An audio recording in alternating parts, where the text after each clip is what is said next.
Oh, action. Sorry. I said action. Can't hear you. Okay. Too much level. Dry run. Hey everyone, welcome to my home kitchen. This week's Genius recipe is for this super creamy mac and cheese that stays really gooey and delicious even on days 2 and 3 and 4, and yet skips one of the key steps of traditional mac and cheese. That also means that it is great for making ahead, for big batching, for freezing. It's just really great. Look out for day 5. It's gone by day 5. There's no problems. This recipe comes from Chef Prithvi Mistry, who you will probably recognize from Top Chef, from their beloved former restaurants Juhu Beach Club and Navi Kitchen, as well as the Juhu Beach Club cookbook, and now Michelle Obama's new kids cooking show, Waffles and Mochi. So clearly, Prithvi is doing a whole lot of cool stuff, and I got the chance to talk to them about it more on this week's episode of the Genius Recipe Tapes. So be sure to go listen to our podcast for all of the juicy bits about all of that. And this is also a good moment to hit like and subscribe so that you get all of the Genius recipes from chefs like Prithvi as soon as they come out. Now we should go cook this recipe. First thing we gotta do is toast and grind some spices. And let me give you a little tour of these spices. We have cinnamon, warm, subtle, sweet, cloves, sweet, a little bit astringent and bitter to kind of balance out the sweetness, very warm, green cardamom pods, which are very floral, black cardamom pods, which are very smoky, fenugreek seeds, which kind of have like a nice caramelly flavor, and all of these together make a delicious spice blend for Tikka Masala mac and cheese. And they just all need to get toasted over medium heat until you can smell them about a minute. All right, this is smelling good. I think I need to grind it. And I'm just using an inexpensive coffee grinder.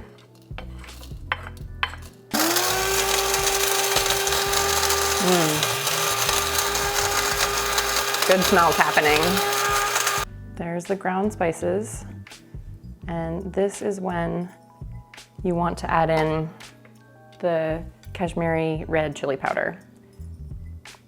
Now I just need to make the sauce and the noodles, but that's all gonna happen really fast. So it's a good moment to go pop over to my conversation with Prithvi, who will tell us more about the genius behind this recipe. I always loved mac and cheese as a kid. My mom always made it from scratch. And she always made a baked mac and cheese in a Pyrex. It was one of the few non-Indian dishes that she would make from scratch. My mom actually, pre-Beyonce, used to carry a bottle of Tabasco in her purse. Not kidding.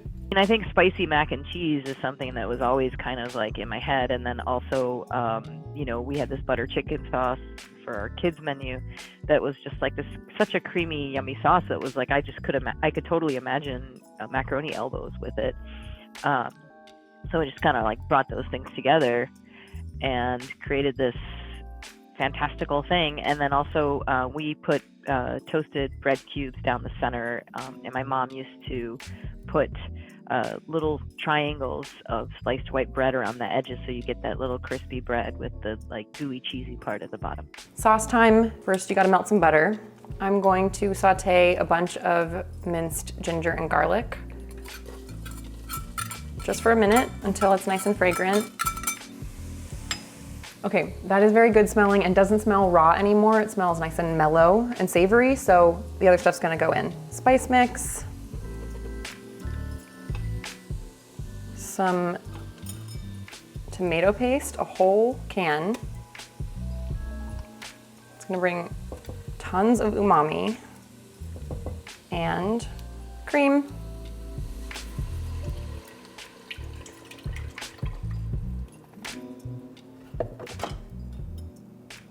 And a little water. And now I need to whisk to get this tomato sauce to meld into the cream sauce. Ooh, okay, it's nice and smooth. So that just needs to come up to a simmer. Here is what struck me about this recipe. First, I was drawn in by the delicious sounding flavors and spices that Prithvi was putting into this recipe. No problem, I had to make it.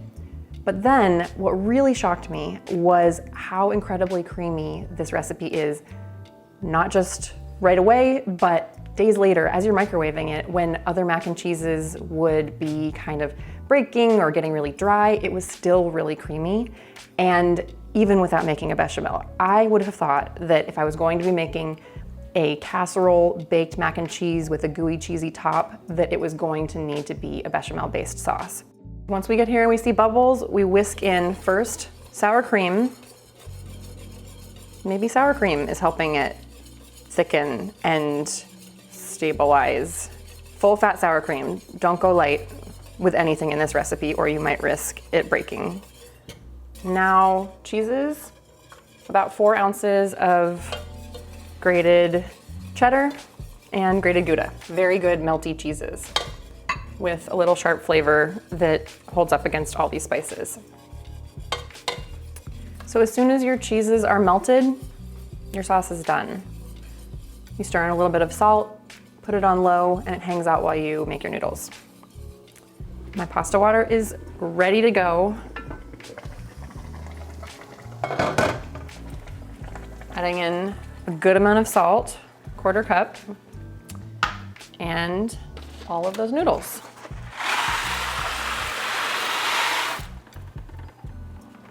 And I'm going to cook for the amount of time on the package. Maybe check it a minute or two less because I don't want the noodles to get too soft because they're going to heat up a little bit more in the oven after this. Noodles are ready. Going back in the pot.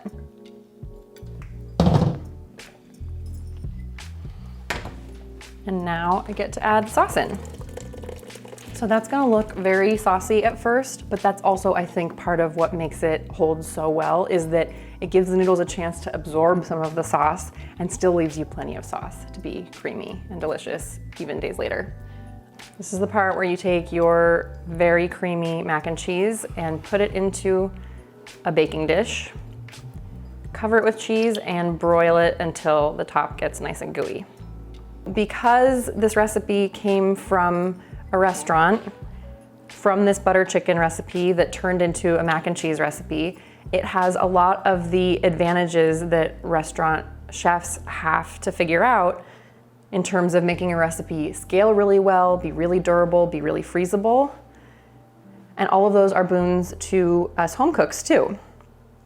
Because the thing about this sauce is that you can make a ton of it. Priti would make 12-quart batches at a time. Make a ton of it, it freezes really well, it holds in the fridge for a few days really well.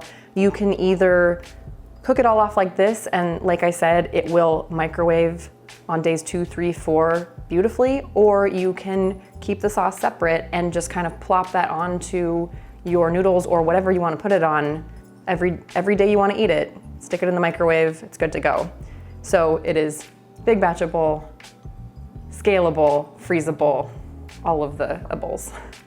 And now I'm gonna leave some of this behind actually so that just this part gets the gooey cheese. If I had a bigger baking dish, I would probably dump it all in.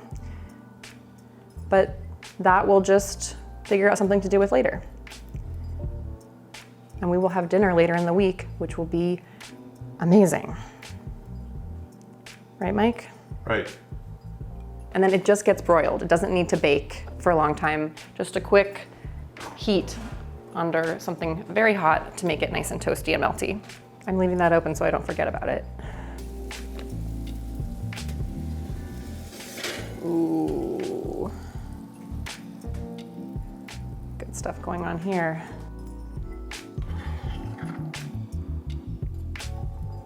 Gooey, cheesy.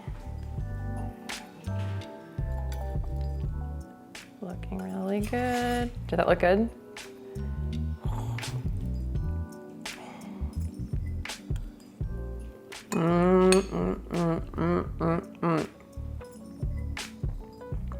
This makes me so happy.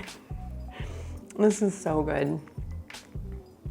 This is definitely the most dynamic, flavorful mac and cheese that I have fallen in love with in my life. It has, at first, that like creamy tomatoey sauce, then the savory cheese rolls in, then all of the layers of spices that you've built in, and then just a little bit of that warm heat kicks in the back of your throat. I would love to know, what are your favorite styles of mac and cheese? We did not even get into the whole category of like Velveeta-y style gooey mac and cheeses that my mom grew up with, or the boxed mac and cheeses, which I know a lot of people love. Those are, camera person Mike is nodding. Those are whole other categories of deliciousness. So tell me what your favorites are. If you have any other genius mac and cheese recipes you want to share, let me know in the comments. And go pick up Preeti's book, the Juhu Beach Club Cookbook. Go watch them on Waffles and Mochi soon, and we will see you back here for another episode in 2 weeks.